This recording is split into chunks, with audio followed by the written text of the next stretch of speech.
It's actually the very qualified people who experience imposter syndrome. Because not they care. the people. Yeah, because they care and because yeah. they're so eager to like do things to prepare themselves to be even better.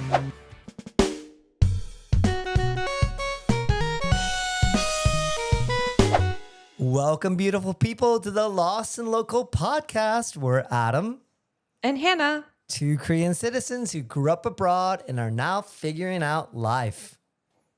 Join us as we share stories and our honest perspective on what it means to be lost and local. All right. So first off, before we go into our topic, yes, I know you all have seen our topic, but we didn't even have a chance to ask how each of us are doing. So how are you doing, Hannah? I'm surviving. It's going to take a while until I'm doing okay.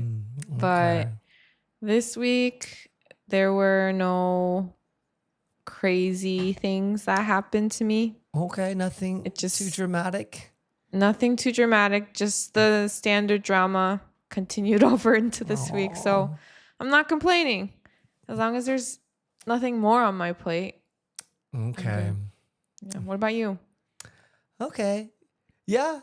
I mean, the weekend was a bit active, but after the weekend, the weekday has been pretty settled down. I had to say goodbye to two of the families from our church. One went back to London, and one couple went to London. Another couple this week is going to Atlanta, Georgia. So it's sad to say goodbye to a couple of people that have been a part of the church for the last year. So yeah, glad that we're both surviving this week. So we do have the topic of imposter syndrome.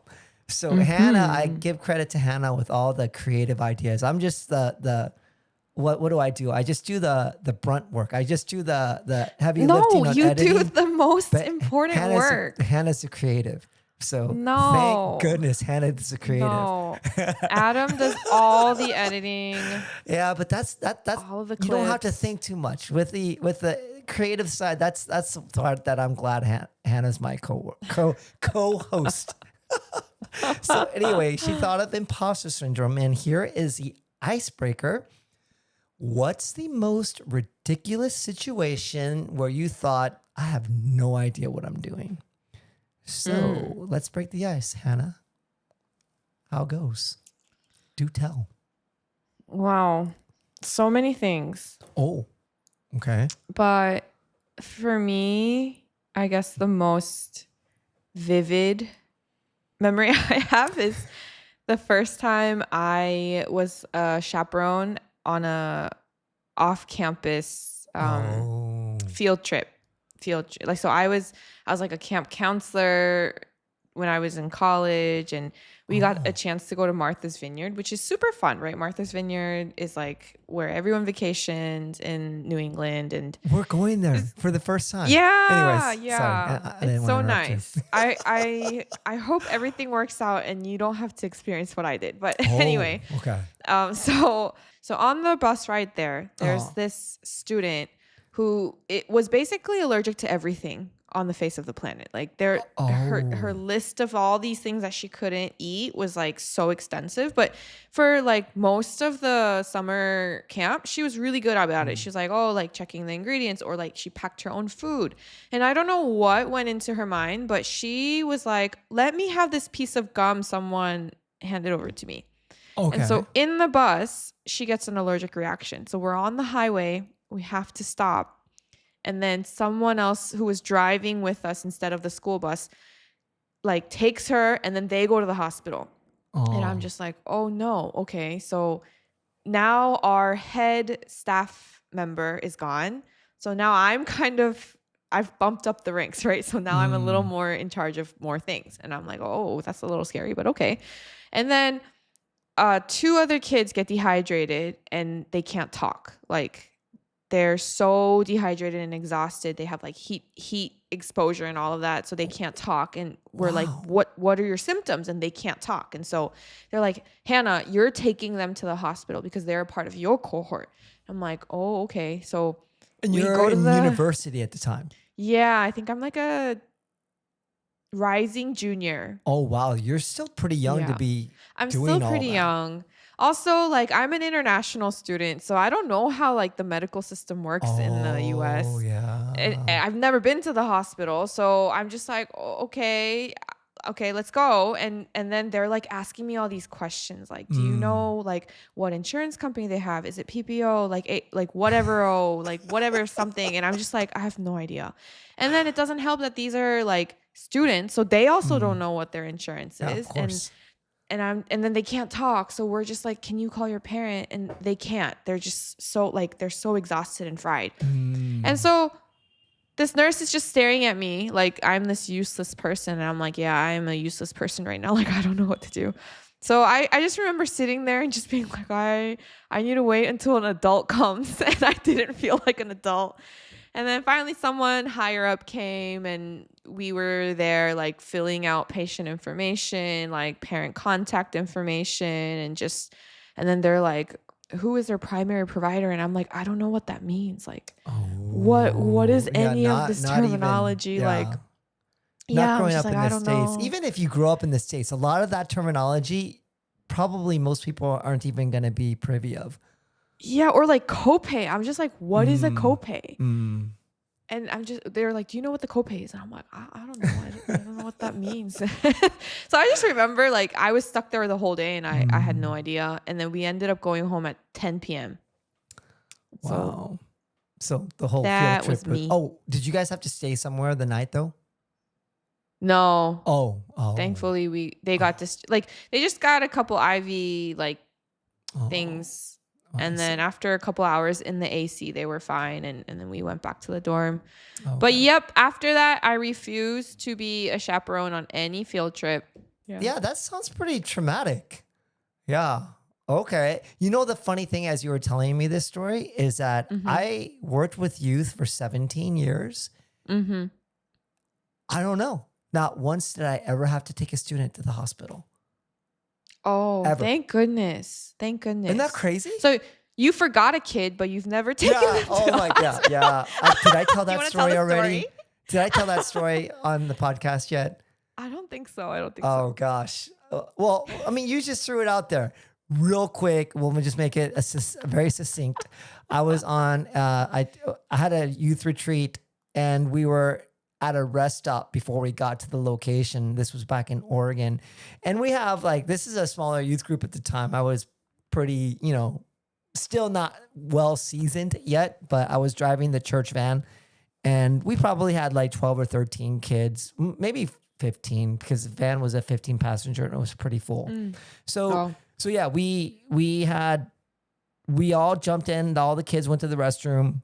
We're like, okay, everyone's here. Cool. Let's go. I didn't ever think about, hey, let's have a tag team partner to confirm, right? So we're Yep. just driving off, just like, I'm backing up, driving out, and all of a sudden one of the students yelling, oh my gosh, so-and-so is running towards the van. And like, I was like, what? I was like, oh my gosh, like we literally almost drove off without her. This was before cell phones too. So it's not like she even had a cell phone. There was no texting. So this was before smartphones, and I was like mortified. But I guess that's technically a bad, not an imposter syndrome, just not a good example of any syndrome, but okay. Yeah. So God, I so love for those me, moments. it's funny too, because I was thinking this happened when I was young too. My first imposter syndrome, it was my summer of my junior year in high school going into my senior year in high school. So I lived in a small town in Indiana, but I had the opportunity to get on an airplane for the first time since I was adopted when I was 3. I never flew on an airplane since I was really cognizant of anything. So I'm flying out to Oregon, which is why I fell in love with Oregon. And I'm flying out to Oregon to be a camp counselor. I've never been a camp counselor. I've never been like a student as a camp. I've never been a camper to any camp my whole life. Oh. It's not like I had a baseline of understanding what counselors even did, right? So I get there. I'm still young. I'm only the summer of after my junior year in high school. So I get there, I meet my co-counselor because of course we have co-counselors. It's a really big camp. There's probably like 400 students. It's really it's pretty large. And we were in charge of like 12 9-year-old boys. And after the first day, my co-counselor gets sent home for fraternizing, with the opposite gender. So oh my God. So here I am. I don't even know what it's like to be a camper. I have no idea it's only the first day at camp. So it's not like I have even an understanding of the rhythm of all the different activities. I've got 12 9-year-old boys, right? And I was like, oh my goodness. I have no idea what to expect each day. I've never been a camper. And to come to find out, when I get to the camp, when they have a little bit of counselor training, camp counselor, and I swear, every one of the counselors were all campers at that camp. So they're like, oh my gosh, it's so great to be a counselor. I had no history. So I really didn't know what I was doing. And then when he got sent home after the first day, I was like a deer in headlights. And not to toot my own horn, but at the end of the camp, I didn't realize this, but they have a tradition where they name the top male counselor and the top female counselor of the camp. And guess who won? You? Yeah. Oh my, wait, so Adam, you did know what you were doing. No, but okay. I mean, of course I love the boys, so that's the biggest thing you can do is just love the kids. But I ended up getting the top counselor and I was like, oh my gosh, like how did that happen? I think it had to do with me being probably good, but also they're like, oh my gosh, we have a junior in high school, has no idea what he's doing. He lost his camp counselor. He was never a camper. And look what he's doing. He's surviving. So I think they kind of gave it as like a pity award for me. Wait, so they never replaced the co-counselor? No, that's not like they have. It's not like they have someone that's we'll call you if so there was no anyone that could actually, Oh my God, that's so unfair to you though. Yeah, and I think that's why I got the camp counselor award because we survived. Yeah. Dang. Oh, but yeah. Okay. So good stuff. Yeah, it was kind of ridiculous now that I think back at it, but I guess they made the assessment like Adam is kind of like he doesn't know what he's doing, but he seems like he's doing okay. So he's got a good head. Yeah, right here. I got a big head. Yeah, a big cranium, but yeah. Anyways, yeah, that's the icebreaker for the imposter syndrome. Now for the juicy part of our episode. Okay. When have you, Adam, felt like a fraud in your own culture, language, or job? Well, I mean, there's lots of examples. I guess if you're going to say culture, I think, and then we kind of, honestly, we probably talked about this in our first few episodes where we talked about our own experiences, both you and I, just growing up, being third culture. And I think the whole like fraud in culture is even to this day, oftentimes when I fly with my passport country, which is Korean passport. And then these days, Korea has done pretty good with automating when you fly into Korea, where you don't really have to talk to anyone. Yeah. But before they implemented all the electronic stuff, you would have to talk to the Korean immigration people. And so when I would give them my Korean passport, they would ask some questions in Korean. And I'd be like, and I'd be like, 죄송합니다. 전 한국말을 못해요. And they would look at me like, looking at my passport, making sure, wait, is this the right guy? And then they'd be like, what? And I'm like, but fortunately they never like took me aside and like questioned me because I thought, oh my gosh, you're not going to believe it's me. Because you know how passport photos in Korea are always doctored to make you look younger, right? Yeah, so Photoshop. it doesn't, I guess it doesn't really super look like my likeness. And I'm like, oh my gosh, maybe they think I'm like an imposter, like a literal imposter. Oh, So it yeah. always scared me that I was going to get in trouble or something. And they would have to do extra work behind the scenes. Yeah. So that was my culture one. I guess we could go on to other ones, but what about you in terms of culture? In terms of culture, I've always felt like a fraud. So in the US, when I thought I was American, Oh, yeah. I was like, why wasn't I born in the hospital where everyone else in my town was born? So there's a lot of like shame there. Or when I would have to translate for my parents, and none of the other kids would have to translate for their parents. I felt like, what is this? Like, I'm American. Why is this happening? And then when we moved to China, I think I was shocked to realize that in international school, nobody spoke English. Like, you only spoke English to humor the teachers because most of the kids had never stepped foot in America. Oh. Yeah, but this was the only like non-Mandarin speaking school. Okay. And so like missionaries from Japan, missionaries from Germany, missionaries from like just Korea, the Philippines, like everyone would just send their kids to this one international school. Oh. So like most of them didn't speak English. Like they were all English as a third, fourth language speakers. Oh, I see what you mean. Yeah, and all of them spoke Korean. So when they found out that I couldn't speak Korean, there's a little bit of bullying. There's a lot of like making fun of me and being like, oh, you like whitewashed person, like you banana, like you don't know anything. And so then I was like, oh, like I guess it's embarrassing to not speak Korean when you hold a Korean passport. And always there's like always this weird like, what am I? And then now in India, the first day of school, they introduced me as Hannah from Seoul. And I was like, right.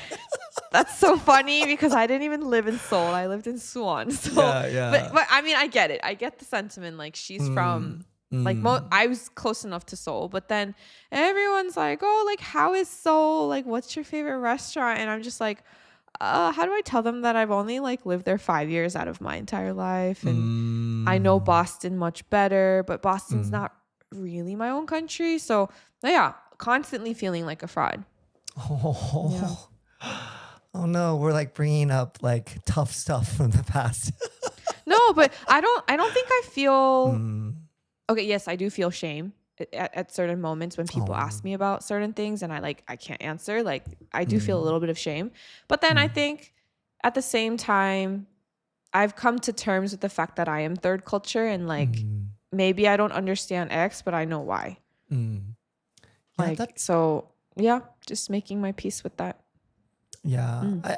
For imposter syndrome in general, it's what people, no matter what culture you're from, you're going to struggle with. But I think for TCKs, it does add a little bit more spice to it in a negative way. Yeah. Because like when people ask you where you're from, you have to decide, okay, which city do I tell them? You know, like how much backstory do I want to give them? Oh yeah, like do you want my whole life story or am I going to give you like a 30-second life story? Yeah. Okay. Definitely. What about like in your job? Yeah. You know, before we go to job, I was just thinking of one when I went to university. I went to university at the state college, but then I went to a private Bible college, but I didn't attend that until I was almost 22 years old. So, so I started out as an older freshman, basically. Yeah. So I get there and I'm like gung-ho. I'm so excited to finally be at Bible college. So I'm like, okay, what can I do to get myself like participating in things? Yes, I'm an introvert, but I was like, okay, I got to really dive into this. I want to do whatever activities. And for like a year, I had learned how to be a praise leader at my church in Indiana. So I saw that they had this big sign up around the school, like, hey, we're looking for people who want to join choir, come for the tryouts. So I'm like, I've never been in choir my whole life. When I was in high school, we made fun of the choir boys. I was the guy who was Oh my God, playing you were one of sports. those. Yeah. Band Toxic and masculinity. the band people and the choir boys were like, yeah, no thanks, hard pass. So I get to college now, and I'm older freshman. I'm like, you know what? Like, I do like singing with a guitar. So I'll go in and the choir director was like, what's your experience? And I'm like, actually, I don't know how to read notes on a paper, but I can sing with a guitar. And she's like, oh, okay. So I'm thinking she's probably going to say, okay, well, thank you for coming in. See ya. Wouldn't want to be And then I just played I played a praise song. Oh, okay. And she just listened to it. And then she's like, oh, thank you so much. And then I was like, okay, I'm definitely not going to get in. Because I was honest. Like, I don't know how to read sheet music and stuff. And then the next couple of days, they put the list of the people who got accepted, and I got accepted into the choir. So, and then that same week, they were asking people if they want to be part of the specialty ensemble traveling choir, which is the whole choir was like many people, like 50, 60, no, maybe like 70 people, but the ensemble was only 12. So I'm like, well, shoot, I'll try out for that. And I didn't know anything what I was doing. And somehow I got accepted into that too. And so the first couple weeks, we're going over songs, and all the people all had choir experience, and all of them are generally younger than me. So they are like fresh out of a high school choir. And I'm like, dude, I don't know even like what this line is above this circle. Like, I don't know what this is. Like, I didn't know like how to read sheet music, especially like so I had to learn everything. So I definitely felt like an imposter. I'm like, I know how to play G, C, D, F on a guitar and sing some songs, but this is on a whole different level. I totally felt like an imposter for a long time. Wow. But I survived. Well, so you learned, like, did you self-teach or did someone teach you? Just going to practices all the time. I just had to learn. Oh, wow. Yeah. I had to learn on the fly. But I'm so glad that I did that because I actually learned how to harmonize. I didn't even know the definition of melody and harmony until I joined choir at 21. I had no idea that there was a differentiation of like, I've heard of harmony, I've heard of melody. It must be some music thing. That's it. So that actually was a really good baseline for me. It actually improved my singing. Wow. So for that reason, I was like, okay, this was a good thing for me. But I definitely felt like an imposter. I had no idea what I was doing. Yeah. Yeah. So that was like a school thing. How about you? Anything like school related in terms of like our education related? No. I was unapologetically myself. That's because you were probably an overachiever, perfectionist, and you got good grades all the time. I actually didn't. Really? I was that kid who was very quiet. But you're extroverted. You're extroverted in relationships, but quiet in in a school setting. I was quiet in front of adults. Like, I don't think I knew how to interact with adults. Oh. Yeah. So to my coaches or to my teachers, I was this very quiet girl who never stood out. Like I always did my homework, but I didn't stand out. So I was like kind of the forgotten middle. And then I would be crazy in the dorms, like where it's my like house, right? So I would like entertain my roommates and like put on performances for them. Really? So, that's cute. That's funny. That kind of makes sense about you. Like that. Yeah. So yeah, in high school I didn't really feel imposter syndrome, but I also don't like, I feel a lot of imposter syndrome, but I would never put myself in a position like you did, where like you're really stretching yourself. You're like really going out of your comfort zone. Like you knew how to sing, you knew how to do all the skills, but you didn't have like this one area, right? Like to read sheet music. But you had like, you could tell if they were harmonizing, or you could tell the melody, and you could like memorize things, right? Right? I mean, yeah, I learned, but I didn't know any of that stuff prior. Like, but you could sing. You weren't like, Yeah, I guess I could sing. That's why I got approved. you could sing. Yeah. And like, you know, like, yeah. Anyway, so it, like the only thing that was really stopping you was reading sheet music. Everything else you were kind of like, you could easily like follow along. Sure. But and I don't think I've ever stretched myself that much. Oh, really? Yeah. Nah, I'm always like really? Yeah, no. And I wonder if this is like also a gendered thing, like, because there's this study where most guys will apply for a job even if they only meet 7 out of the 10 criteria, but women will only apply if they meet all 10. And I've never heard this.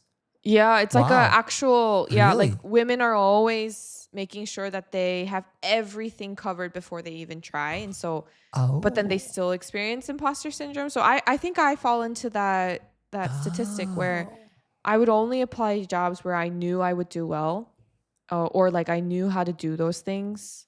Even serving at church, like worship team is maybe the most I stretched myself, but even then I played piano since I was in 5th grade. So it was something that you felt confident in, or?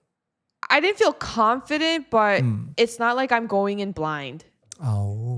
Yeah, right. Like I was classically trained. Like if I needed to download sheet music and like memorize something, I could. So I'm in the camp where I'm always overcompensating instead of doing something and like being like, I'm willing to learn. Yeah. But I feel like, honestly, this stage in your life is like going out on the limb for you. Now I'm realizing that. Yeah. Because I'm realizing that now. Yeah, I feel like India is such a huge like culture, not shock, but just a culture difference than what Korea and US and I don't, maybe not as much as China, but and I feel like you really put yourself out there on this one. Yeah, I mean, your ability to teach is fine though. I mean, you knew that you wouldn't be able to struggle with that, but the whole other aspects of moving to India. But I think it didn't feel intimidating to me because this is the 4th country I'm living in. Okay. Right? So like I've already had experience with moving. But if I was like an average person and they were like, do you want to go teach abroad? Like some of my coworkers, I don't think I would have ever done that. So I'm amazed by them. They're like, I was born and raised in Wisconsin. And then one day I just wanted to travel the world. And I'm just like, That's true. That makes okay. From that perspective. But I feel feel like the jump to India is pretty equivalent. It is. It's a shocker. It really is a shocker. And like even international schools, like I'm a product of international schools. I've attended one since I was in 3rd grade.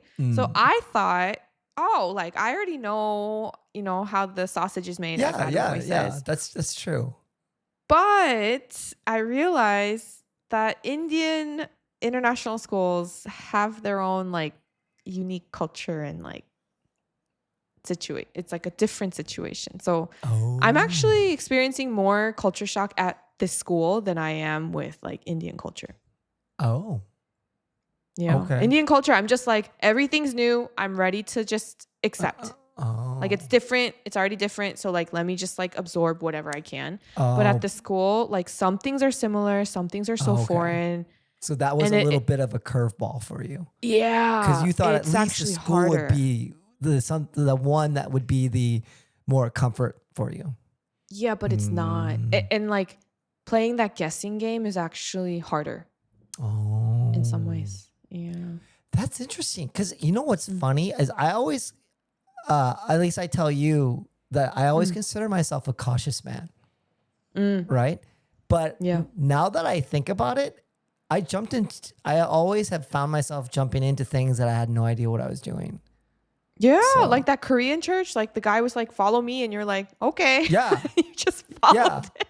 Like even the first Korean church I went to, I saw a guy up on the thing, just a year older than me, leading praise, and I'm like, oh my gosh, I didn't even know there were guitars in the church. And I'm like, and I literally thought, I want to do that. And literally within like 4 months, I was literally leading the worship team, the youth. I was like, and I felt like an imposter there too. But yeah, everything I do, I just jump into. But yeah, That's amazing, Adam. but That's also how I'm I a feel like you cautious grow man, though. faster. But I'm a cautious man, so it's really funny. But yeah. Speaking of fraud, I think my youth pastor thing, I had no idea. It's not like I went to Bible college I want to be a youth pastor. That's my dream. That's my passion. And I was like, no, I don't want to be a youth pastor. But when I met the kids, of course, I can't say no to a bunch of kids that are like lost puppies that need love. Oh, So I'm like, okay. And I remember the first year was so rough and I felt so bad. Like, oh my gosh, my messages really stink. Like I'm so bad at it. And I definitely felt like an imposter. I'd go to like the youth pastor meetings. They would have like citywide, a bunch of youth pastors get together and all of them are like in seminary and they're all like, you know, kind of not haughty, but they would be like comparing their churches with each other. Oh, we do this and we do that. And I'm sitting there like, that's so stupid. and I'm sitting here thinking, oh my gosh, like I have no idea what I'm doing. And I'm introverted at the time. So I'm like, I don't want to talk to the other youth pastors. They're kind of intimidating to me. So I definitely felt like an imposter at those meetings. Yeah. But yeah. Job wise, I think everything I've done, even like when I went into banking, I started from the bottom up.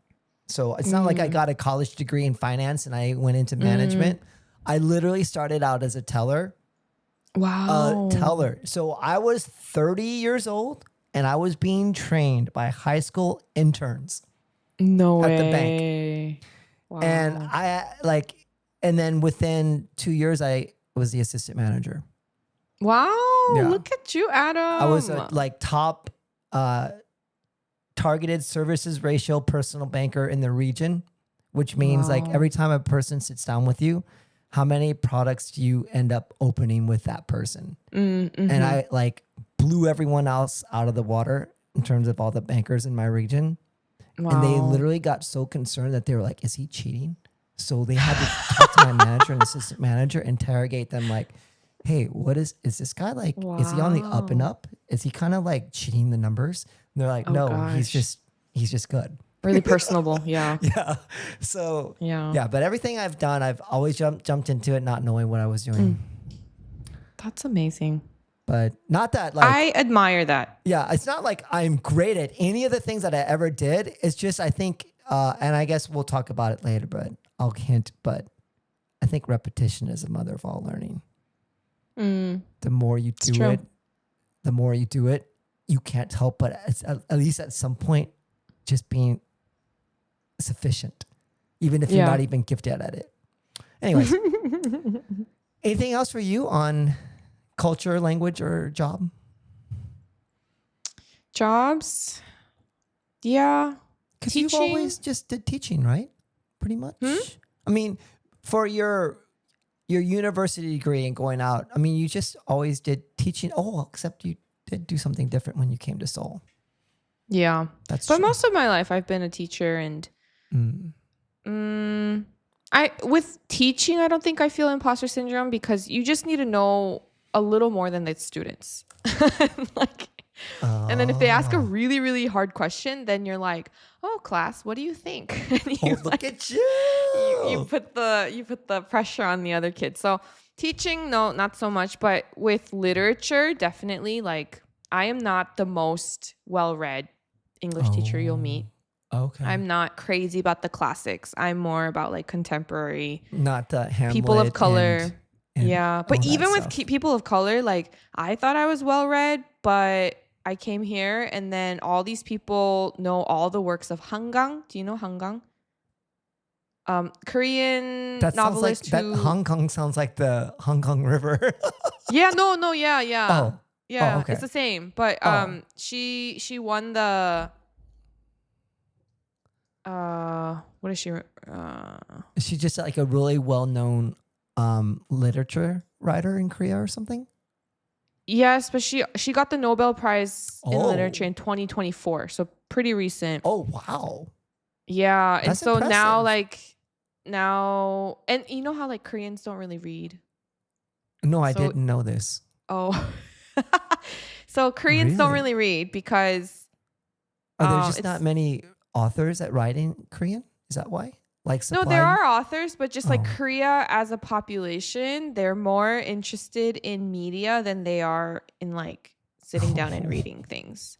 And it's, you know how like our society is very utilitarian, and reading in Mm. itself does not bring any visible value. Oh. So like if you go to bookstores, it's mostly like self-help or like how to raise your TOEFL scores. It's not really like literature. Oh. Okay. Yeah, but Yeah, so yeah, yeah. so in Korea, even when Hangang got the award, like people were just kind of like, "Who that?" And then suddenly they're like bringing all her old works and like Oh, trying to wow. display it. Okay. And so I like read maybe one or two of her novels. Like I haven't read everything, but like here they're all like, "Oh, you must be an expert in this author because she's from your country." And I'm like, Oh. no, but okay. Now you Smile, read her smile. you read her work in Korean, where Yes. they're reading her work with a translation. Yes. Oh. That's my one thing I can That's take pride in. that's so impressive that you can read a Korean book. I'm That's so so slow cool though. though. My Korean reading is so slow. But there's something really powerful about reading it in the original language. And I am very thankful that That's true. 'Cause some things I aren't can do lost that. in translation. Definitely. Mm. Definitely. So yeah, but like literature, when like people are like, "Oh, you know that text," and I'm just like I've heard of it, but I've not personally read it. Let me go like look up a summary Oh. on ChatGPT. Like then I'm like, "Oh, like am Oh. I an English teacher?" But then at the same time, you don't need facts, right? Like that's not what makes you a good teacher or someone Mm. who loves literature. It's Yeah. more of like what you're gleaning out of it, how you can express it, how you can Yeah. share your ideas. So Yeah. then I'm like kind of quieting that voice and being like, Mm. "Hush." You know? Okay. Okay. Cool. Mm. I'm learning some new things about you, Hannah. That I'm not well read. No, no. That you're much more calculated than I realized. I'm more calculative. Yeah. You're In what way? no like you you're more like calculating. Like your decision making is more calculated. Like Mm. you weigh you weigh the different options and you don't jump into something that you feel like you're not able to do. Oh yeah. That's what I Very meant by that. Yeah. very that in that way I'm very cautious. And I'm Because you said cautious, you're but I'm not cautious. in that way. Yeah. Yeah, I know, but Oh, I'm that's very so cautious in funny. that way. And I wonder if that's why you thought I was like a T on the MBTI Oh, thing yeah. Yeah. I mean, instead of a feeler. I do see the F in you now, Mm. but yeah, Yeah. I feel like maybe you're like 60% F, 40% T. That would make sense. Wait, Mm. Adam, I have a side Oh, question. oh. If someone shared that something was like bad was happening to them, how would you respond? When people share with me, I actually feel like I do have a natural ability to empathize. Yeah. I usually will let them speak through it, and then Mm-hmm. I always try to affirm them. So Yeah. when they're saying they were frustrated or when they're Uh-huh. saying, I don't try to be like, well, did you think about this instead? Oh yeah, yeah. Like I don't I want to like Yeah. I want them to be able to know like I hear them and I'm like, oh Mm. wow, that must have been really difficult. And so I Yeah. try to like help them to realize that, hey, like I'm not technically siding with you, but I'm Yeah. trying to like understand And if they see that I make the effort to understand, they usually, well, why do you ask? Did you have a situation? So I guess my go-to phrase, I didn't realize this. It's like, oh, I'm sorry to hear that, or I'm sorry that happened to you. That's like how I like respond, because I can't fix whatever is going to like what they're going through, but I am sorry that they're going through something that causes them stress and like distress. And I said that today, and then someone was like, "Why are you sorry?" Oh. And I was like, Whoa. "Oh, I don't know." I was like, oh, is this a wrong thing to say? I don't know. Interesting. So I was just curious if you also thought that was weird. I mean, that's pretty.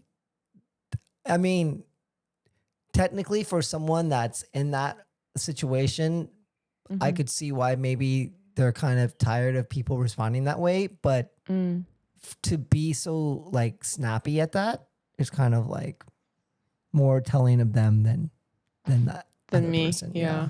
All right. So that was really fun exercise. So the next question that you have prepared for us is, does imposter syndrome feel stronger in Korea, abroad, or both? It's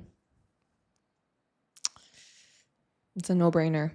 Definitely feel it stronger in Korea. Oh. Yeah. Okay. It's probably because like once you're abroad, people don't really know anything about your culture, right? So I can make up whatever I want about Korea and they'll have to accept it because I'm Korean. Oh, that's so true. It's my word. That makes sense. My word against theirs. Yeah. But like when I'm in Korea, I don't have an accent, so I don't think they're getting it from the accents or my lack of an accent, but they get it from like my confusion about very standard things. Maybe even the way you phrase a certain thing. I don't know. I don't think it's phrasing. I think it's more like I didn't know that if you go to like a neighborhood medical clinic, it's just standard practice to write your name down on a waiting list. Oh, I actually knew that. Yeah, I didn't know that. And so I walk in and I'm like, "Hey, I have an appointment at this time," which is what you would do in the States. Oh. And then she just like point, and I'm just like, "Oh, sorry, I don't know what's going on. Like, what do you want me to do?" And she's like, "Write your name down." And I'm like, "Oh." They're like, so I think that's from? how they I think that's how they know I'm not from there. Or like I go to the bank and then they're like do this. And I'm like, "Sorry, what is this?" And they're like, "Do this." And I'm like, "I don't know what that is. Can you spell it out for me?" Or they'll be like, "Go fill out that form." And I'm just like, "What is that form?" But do you feel like also, I mean, do you dress enough? Do you dress a certain way that makes them also assume you're Korean? Because I thought you dressed more like a Westerner. But I think Seoul at this point in time. Oh, okay. I see what you mean. Has changed a lot. And so just based on your outfits, I don't think you can tell anymore. Oh, okay. Yeah. Because no one has said that to me where like, "Oh, like that outfit is different." And I've actually seen a lot of people carrying around like Trader Joe bags. And I think it's because of, It's a flex. It is a flex. And like because of social media, I think there is much more exposure to like brands like Madewell or like things that originally were not in Korea. And so I don't know if it's the outfit actually, and more than my like lack of context for like, "Oh, I have to write my name." Oh, like, "Oh, I had to bring that document." Okay. "Oh, I have to know this number." I don't know that number. Yeah. Okay. That makes sense. But what about you? Oh, for me, I literally kind of looked at the question prior to the podcast and I'm like, I don't know if there's ever a point where I worried about imposter syndrome when it comes to me being in Korea. Oh. In the sense that because I am a person who don't take it the wrong way, but I basically don't care what people think. about me. Mm. So if they're going to look at me because I don't speak Korean well, I don't care. And if I am in America, I've been made fun of and rejected so much in my life where I'm just conditioned to be like, I could care less what that person thinks of me. I see. And because I grew up being ostracized, coming to Korea and worrying about, oh my gosh, like, what are they going to think of me? Because I actually remember hearing someone that came to Korea who grew up in the States, but they grew up as a second generation. And it's not like they don't understand Korean. And they were kind of worried about coming to Korea. And I'm like, why? You speak Korean. You understand it. They're like, oh, because I'm afraid about getting judged. And I'm like, I thought you were westernized enough not to worry about that stuff. But I think it's because I'm just so on the other spectrum of not caring. I see. I don't really, I mean, there's still like imposter syndrome, but in terms of like the whole culture aspect of Korean or American doesn't really bother me as much. So you're just like, I don't know. Yeah. And I'm fine. Yeah. Has anyone scolded you though for like not knowing? Yeah. Yeah. I mean, as in more in jest, like, oh, you should learn Korean. Like, you know, you're in Korea now. Like I told someone recently at church that I've been here for 7 years, and they're like, oh, so you know Korean pretty well now. And I'm like, nope, I don't. And I proudly say it. I'm like, it's not like proudly, but I don't like try to hide it. Like, no, I haven't learned. And I'm sure they're like, dude, like that's irresponsible, but I don't really care what they think. Oh, wow. Yeah. Do you think that would, sorry. Oh, go ahead. I was just wondering, do you think you would have been different? It would have been different if you were younger? I mean, I was already pretty set on the whole idea of not being worried about what people think of me. But if I came to Korea in my 20s, maybe I probably would have been I would have probably had the mental capacity to probably learn Korean faster than now in my many years later. So I think it would have been different. Yeah, I think it would have been different just because I would have been hanging out with probably, I mean, especially if I were in my 20s back in when was I in my 20s? They didn't even have internet then, right? So I would have had to be forced to learn Korean if I came to Korea. I see. But anyway. Yeah. Yeah. Well, I guess you kind of alluded to this, like that you just don't care, right? You're just like, let me be me.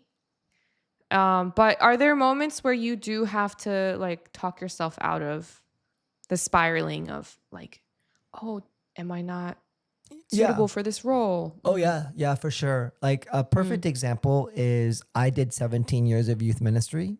And then when I went into adult ministry, I'm like, oh, adult ministry, they'll be in their like mid-20s. Well, I get there and there's people older than me in the adult ministry.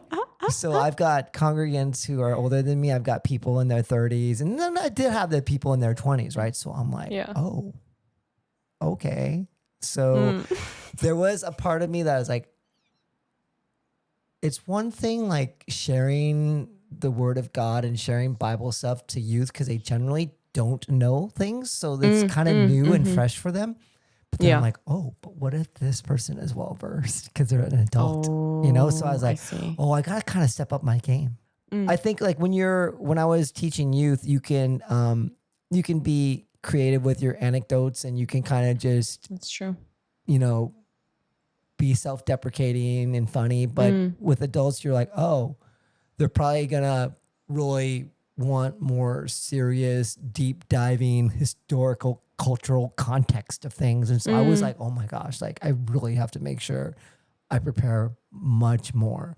So I was a little bit taken aback, but then as time went on, I came to the realization that, you know what, even though these people are experts in their fields of their career, they're not experts in the Bible and theology.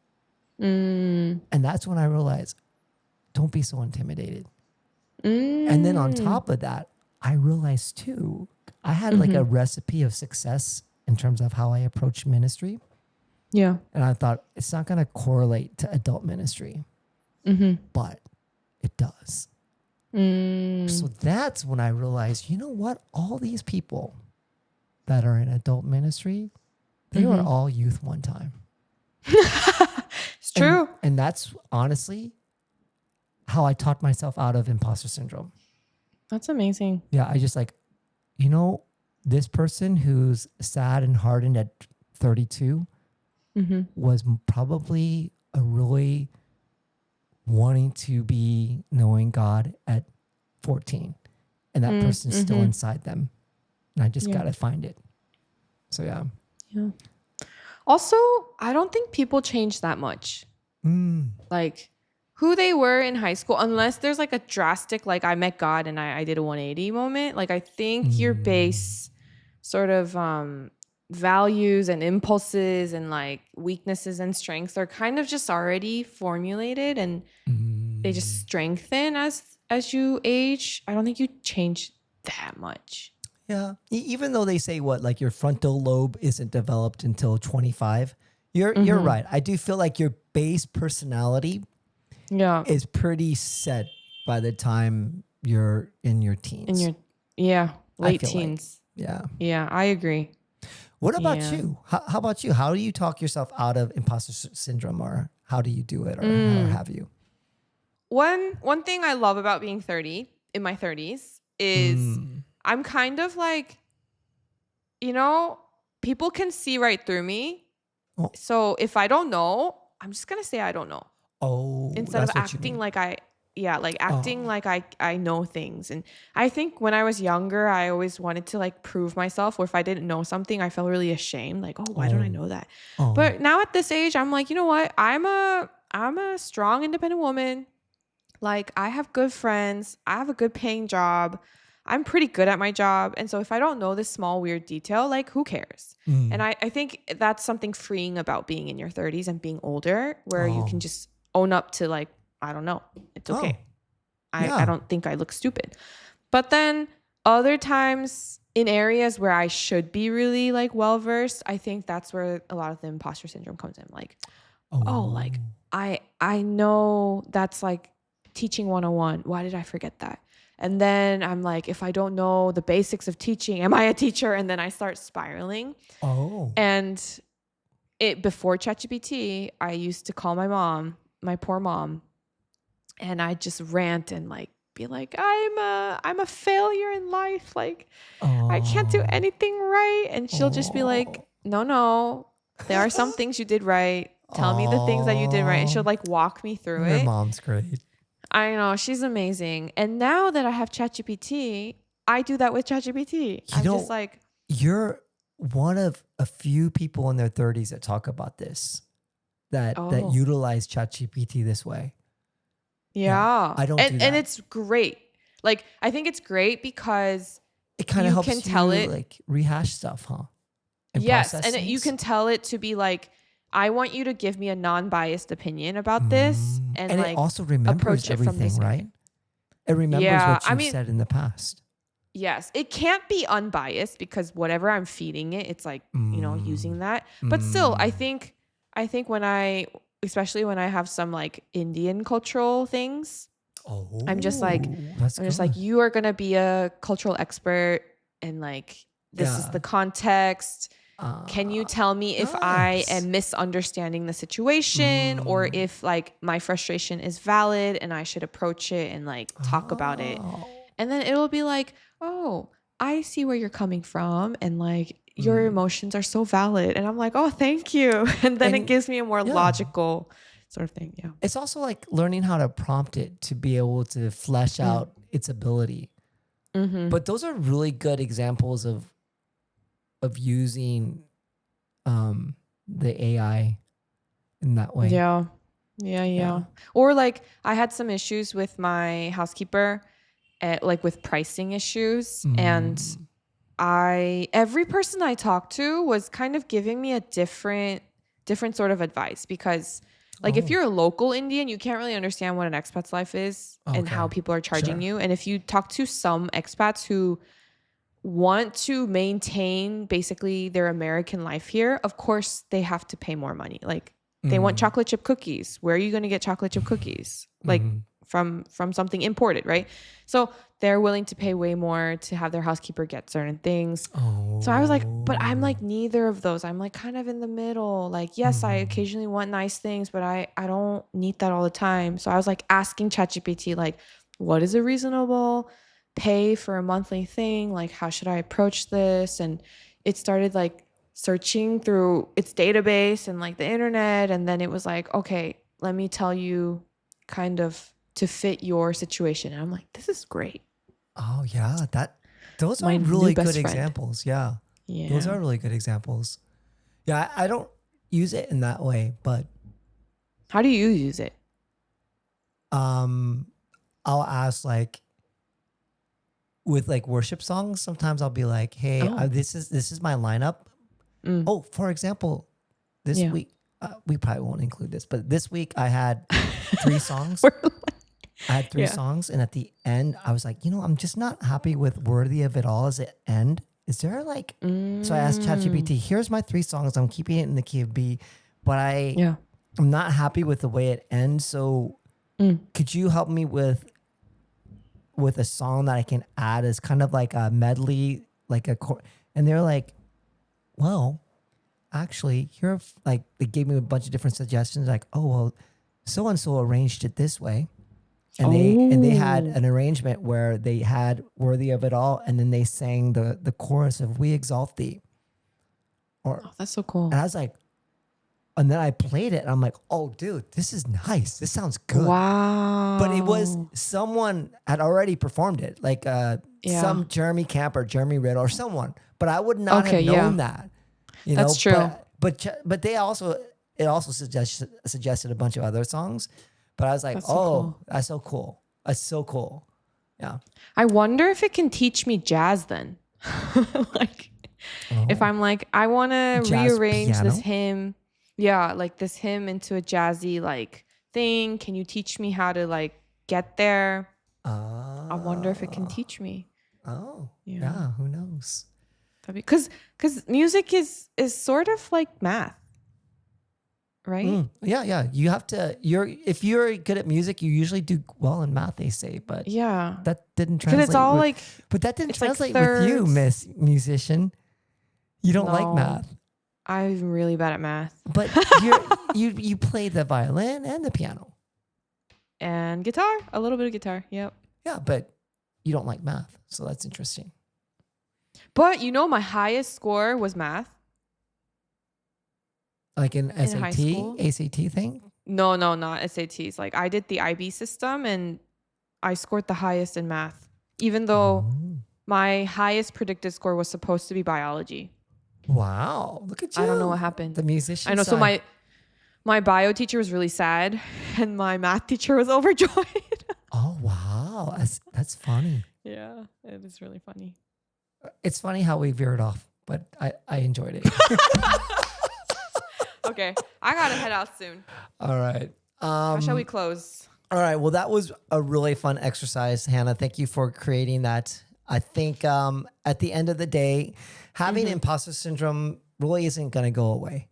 I think Yeah, no matter what we do, at some point it's going to rear its maybe not ugly head, but it's going to rear its reality head. But yeah. I guess at the end of the day, it doesn't mean that we don't belong, you know? Mm, mm. So I think that's what we can take away with that. Mm-hmm. Yeah. Mm-hmm. And I remember I was like talking to Hyojin, your wife, about this, Mm. and she was like, "It's actually the very qualified people who experience imposter syndrome, Because they not the care. people." Yeah, All right. because they care and Oh, yeah. because they're so eager to like do things to prepare themselves to be even better. And people who like are Mm. actually not qualified or won't put in the work to do it won't even care. Yeah, Like they don't have imposter syndrome. So she was like, that's a good Hannah, the point. fact that you feel imposter syndrome already indicates that you're a good person for this role. And I'm like, you're right. So that also helps me ground myself. Nice. Yeah, yeah. My wife is pretty wise. Yeah. She's awesome. Oh, this was fun. Okay. Anyways, thank you all so much for checking out the channel. Make sure you let us know down below if you have any thoughts or comments. Even like honestly, an emoji will help the algorithm. But Ooh. yeah, in the meantime, y'all stay safe. We'll see you next week. God bless. Peace. Bye.